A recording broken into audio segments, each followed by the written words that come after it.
आज हम पारिस्थितिक तंत्र के अंतर्गत भू रासायनिक चक्रों का अध्ययन करेंगे।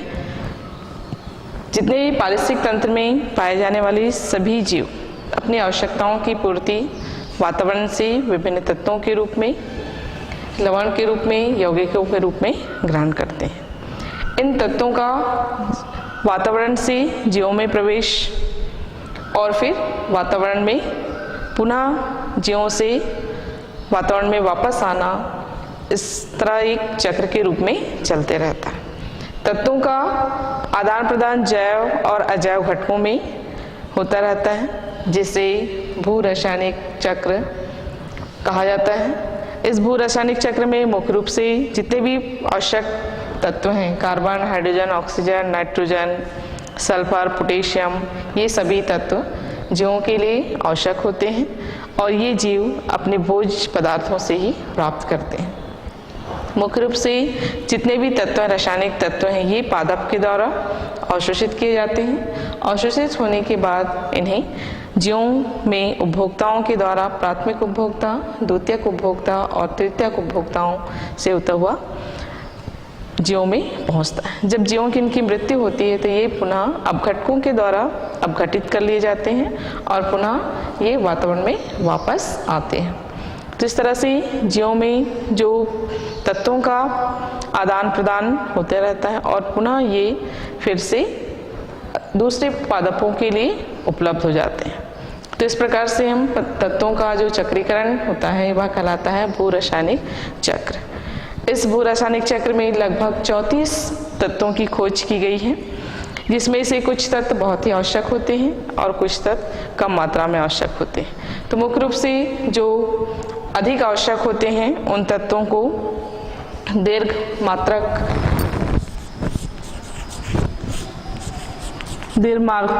तत्व के अंतर्गत रखा गया है, जिसके अंतर्गत carbon, hydrogen, oxygen, nitrogen, potassium आदि तत्व ये दीर्घ मात्रिक पोषक तत्व में आते हैं। कुछ तत्व ऐसे हैं जो कम मात्रा में आवश्यक हैं, ये लघु मात्रक तत्व के अंतर्गत जैसे कि बोरान,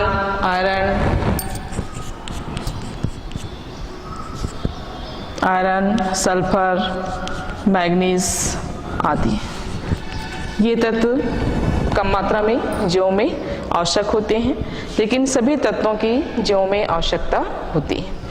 कुछ तत्व ऐसे हैं जो ज़्यादा मात्रा में आवश्यक होते हैं या अधिक उनकी जैविक क्रियाओं के लिए आवश्यक होते हैं और कुछ बहुत कम मात्रा में आवश्यक होते हैं या अल्प या उनकी उपस्थिति पर भी जैविक क्रियाएं पूर्ण होती हैं।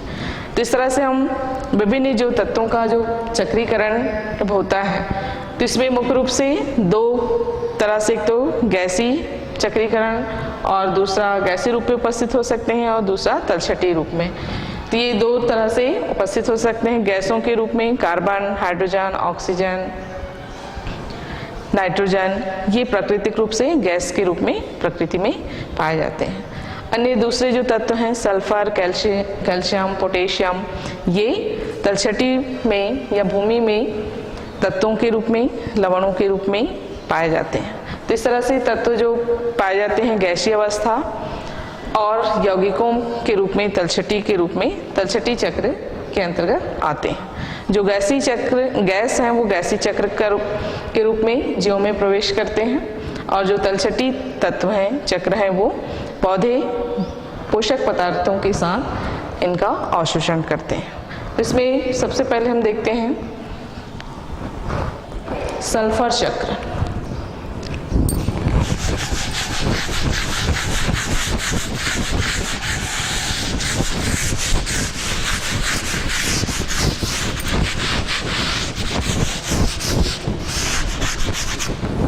प्रकृति में स्वतंत्र रूप से सल्फर नहीं पाया जाता, जिसमें सल्फर डाइऑक्साइड और हाइड्रोजन सल्फाइड के रूप में वातावरण में उपस्थित रहते हैं। ये इन सल्फर डाइऑक्साइड और हाइड्रोजन सल्फाइड ये जल के साथ क्रिया करके भूमि पर सल्फेट के रूप में पहुंचते हैं। इन्हीं सल्फेटों का अवशोषण पादप अपनी जैविक क्रियाओं के लिए करते हैं और ये जो सल्फर होता है ये प्रोटीन संश्लेषण के लिए आवश्यक तत्व होते हैं। इसमें सल्फर चक्र के अंतर्गत, जिसके अंतर्गत जीवों में अकार्बनिक के रूप में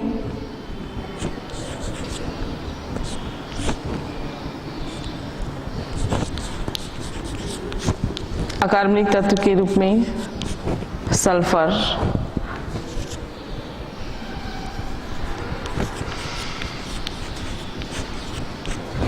जीवों में जो पाया जाता है ये जीवाणु के द्वारा ऑक्सीकृत होकर ये सल्फेट बनाते हैं।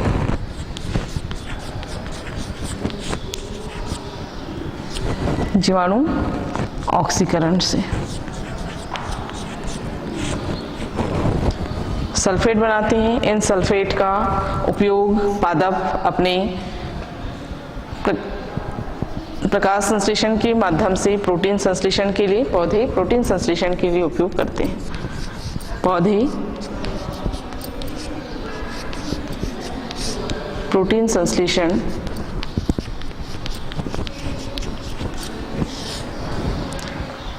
ये प्रोटीन यौगिक जो कि कार्बनिक सल्फर के रूप में जीवों में उपस्थित होते हैं, कार्बनिक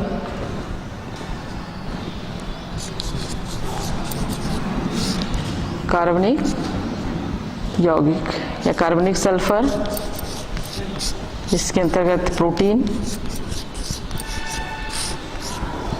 पौधे अपनी कार्बनिक सल्फर का उपयोग जंतु के द्वारा इनमें जंतुओं में पहुंच जाता है। पादपों का भक्षण करने वाले जितने भी जीव हैं पादपों में हैं, पादप को खाने वाले जंतुओं में पहुंच जाते हैं। तो जंतु पाचन के माध्यम से ये सल्फर हाइड्रोजन सल्फाइड के रूप में वापस आ जाते हैं।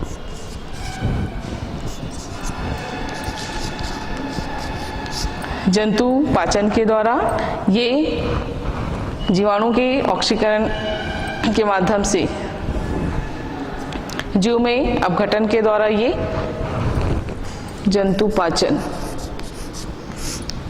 की क्रिया के माध्यम से जंतुओं में जब पाचन होता है तो ये हाइड्रोजन सल्फाइड के रूप में वापस आ जाते हैं। ये हाइड्रोजन सल्फाइड जीवाणु के ऑक्सीकरण से पुनः अकार्बनिक सल्फर के रूप में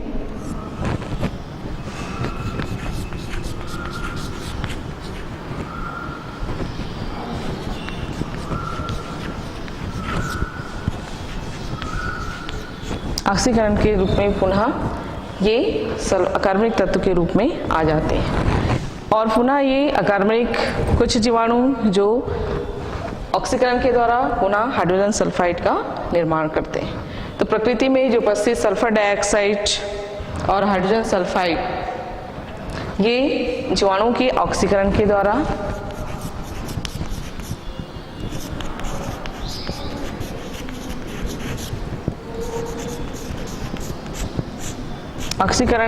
जीवाणु ऑक्सीकरण के द्वारा पुनः हाइड्रोजन सल्फाइड बनाते हैं। तो प्रकृति में मुख्य रूप से जो सल्फर पाए जाते हैं ये सल्फर डाइऑक्साइड और हाइड्रोजन सल्फाइड के रूप में होता है। तो हाइड्रोजन सल्फाइड जीवाणु के ऑक्सीकरण के द्वारा कार्बनिक सल्फर के रूप में बनते हैं और इनका ऑक्सीकरण जब होता है या तो सल्फेट के रूप में होता है या हाइड्रोजन सल्फाइड के रूप में। तो हाइड्रोजन सल्फेट और हाइड्रोजन सल्फाइड ये दोनों जल के साथ क्रिया करके भूमि पर पहुंच जाते हैं और भूमि से पौधे प्रोटीन संश्लेषण के लिए इन सल्फेटों का अवशोषण करते हैं।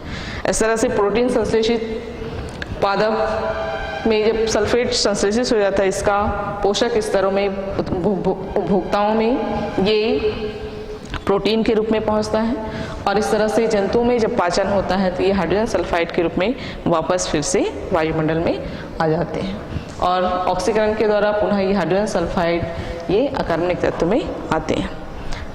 तो प्रकृति में सल्फर डाइऑक्साइड जो गैस है ये जीवाश्मों के ऑक्सीकरण के फलस्वरूप बनता है और जीवाणु के ऑक्सीजन और ऑक्सीजन की उपस्थिति या अनुपस्थिति पर हाइड्रोजन सल्फाइड और सल्फेट का निर्माण होता है। तो इस तरह से ये सल्फर चक्र है, जिसमें पुनः ये वातावरण से लेने के बाद सल्फेट और हाइड्रोजन सल्फाइड ये जीवों में प्रवेश करते हैं और पुनः वातावरण में जब मृत्यु होता है तो इनके बाद पुनः ये वापस आ जाते हैं। तो इस तरह से ये